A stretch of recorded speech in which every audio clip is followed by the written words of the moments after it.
Selamat datang kembali di pembahasan kita. Anda pernah kepikiran nggak sih, gimana ya krisis utang raksasa kayak 2008? Atau, bahkan depresi besar dulu itu kok bisa sampai kejadian gitu? Pertanyaan bagus. Dan yang lebih penting lagi nih, ada nggak sih cara buat melewatinya tanpa, ekonomi kita hancur lebur total gitu? Nah, ini yang menarik. Hari ini kita coba dalami topik ini, kita pakai analisisnya Ray Dalio soal siklus krisis utang besar. Fokus kita spesifik ke satu ide kunci, yaitu gimana caranya proses pengurangan utang atau deleveraging, yang biasanya sakit banget itu, bisa dikelola dengan baik. Yang kadang disebut beautiful deleveraging itu ya? Betul sekali. Dan ini penting nih, ini bukan sekedar teori ekonomi loh. Benar juga. Kayaknya memahami siklus ini tuh bisa jadi semacam kunci ya buat kita membaca kejadian ekonomi, baik yang udah lewat maupun yang mungkin bakal datang lagi. Oke deh, mari kita bongkar bareng-bareng. Sip.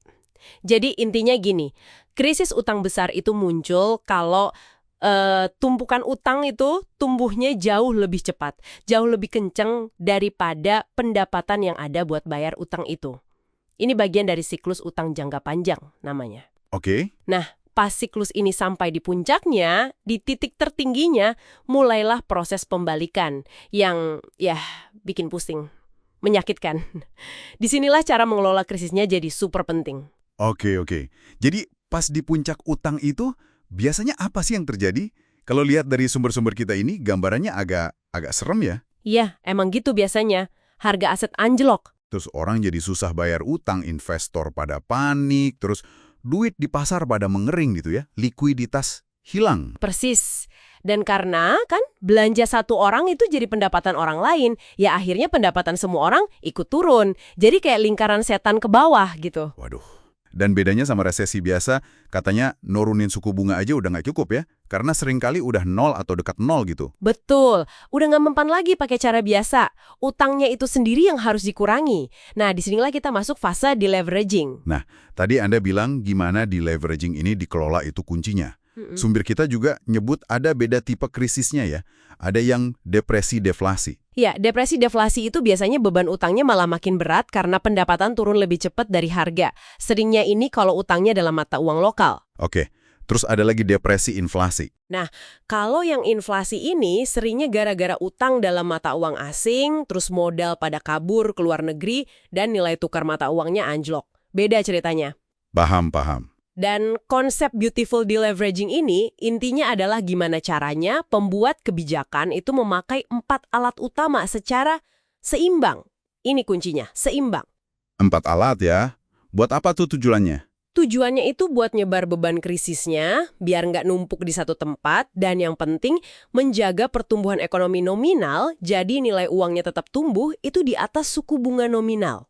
Ini kayak tarian kebijakan yang rumit banget lah. Kalau nggak pas, bisa kacau. Wah, menarik. 4 alat kebijakan. Oke, kita bedah satu-satu ya. Apa aja tuh alatnya, biar deleveraging bisa jadi indah? Oke, alat pertama. Kebijakan moneter yang super longgar. Ini bukan cuma nurunin suku bunga sampai 0 yang biasa disebut kebijakan moneter 1 atau MP1. Tapi kan tadi katanya udah 0, nggak mempan? Nah, justru itu. Karena MP1 udah mentok, Bank Sentral biasanya lanjut ke MP2. Quantitative Easing atau QE. Gampangnya gini, Bank Sentral itu kayak cetak uang baru buat beli aset-aset keuangan, misalnya obligasi pemerintah. Oke. Tujuannya? Tujuannya buat membanjiri sistem perbankan dengan likuiditas, banyakin duit gitu. Harapannya, investor atau penabung yang dapat duit dari penjualan aset ke bank sentral ini jadi terdorong buat beli aset lain yang lebih beresiko, atau belanja, biar ada efek kaya dan roda ekonomi muter lagi sedikit. Tapi ingat ya, QE ini efeknya lebih ke investor penabung, bukan langsung ke orang yang mau pinjam atau belanja. Oke, masuk akal. Alat kedua apa nih? Sumber-sumber kita ini kok kayaknya menekankan banget pentingnya stimulus fiskal yang agresif dan terus-menerus. Maksudnya gimana tuh? Maksudnya, pemerintah harus berani turun tangan, belanja besar-besaran, buat nambal permintaan yang hilang di ekonomi. Kan kalau orang pada nggak belanja, pemerintah yang harus belanja. Nah, ini nih katanya jangan sampai salah langkah kayak di awal depresi besar di Amerika ya. Mereka malah ngirit-ngirit di awal gitu. Betul banget, itu kesalahan fatal waktu itu. Terlalu fokus penghematan atau austerity di awal krisis, itu justru bikin pendapatan masyarakat makin anjlok. Krisisnya jadi makin dalam. Makanya perlu stimulus yang gede dan berkelanjutan. Oke, catat. Jadi moneter longgar, fiskal jor-joran. Alat ketiga. Alat ketiga, melindungi institusi keuangan yang penting secara sistemik. Maksudnya bank-bank besar atau lembaga keuangan lain yang kalau sampai bangkrut itu bisa bikin efek domino, bisa bikin seluruh sistem keuangan runtuh, nah itu harus diselamatkan.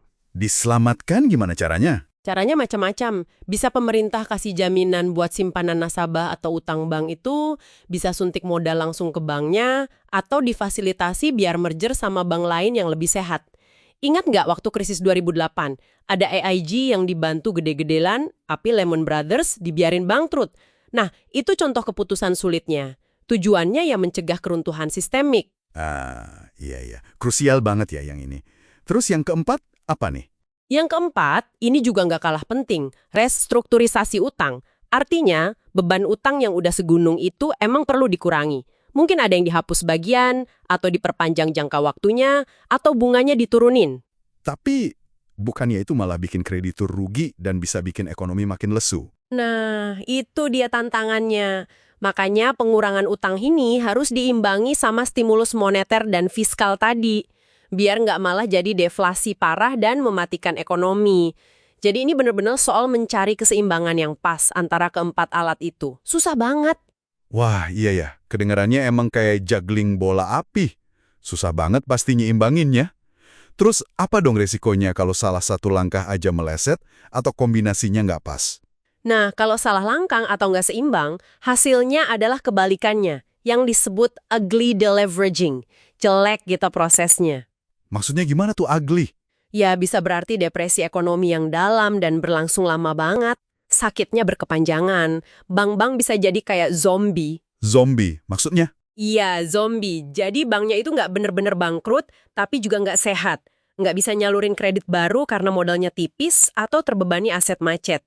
Akibatnya ekonomi jadi mandek, nggak bisa tumbuh. Waduh, serem juga ya. Ada resiko lain nggak selain depresi panjang dan bank zombie? Ada. Di ujung spektrum yang lain, kalau salah kelola juga, terutama kalau cetak uang atau QE tadi kebablasan dan nggak terkontrol, nggak diimbangi langkah lain, itu bisa malah memicu hiperinflasi. Hiperinflasi? Kayak di mana tuh contohnya?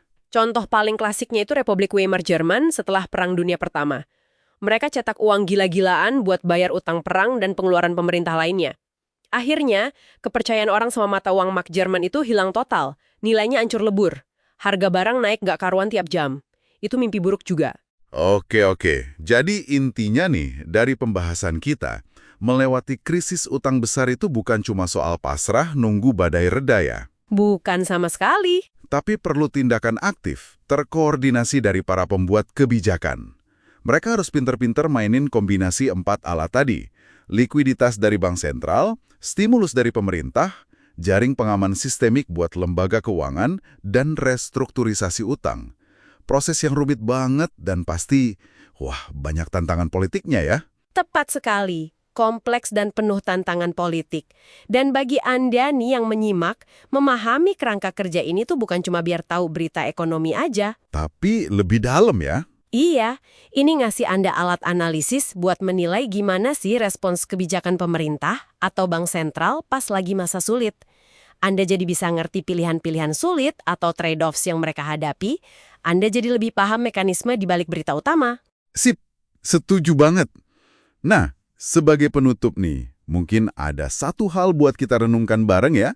Mengingat tadi kita bahas beautiful deleveraging ini, seringkali, suka atau nggak suka, berarti ada semacam redistribusi kekayaan, entah kelihatan jelas atau enggak, dan butuh kemauan politik yang luar biasa kuat. Iya, betul. Kira-kira tantangan non-ekonomi terbesar apa ya yang mungkin bakal kita hadapi pas nanti, entah kapan, kita perlu mengelola krisis utang besar berikutnya? Mungkin soal kepercayaan atau kesetaraan. Sesuatu untuk Anda pikirkan sendiri di rumah.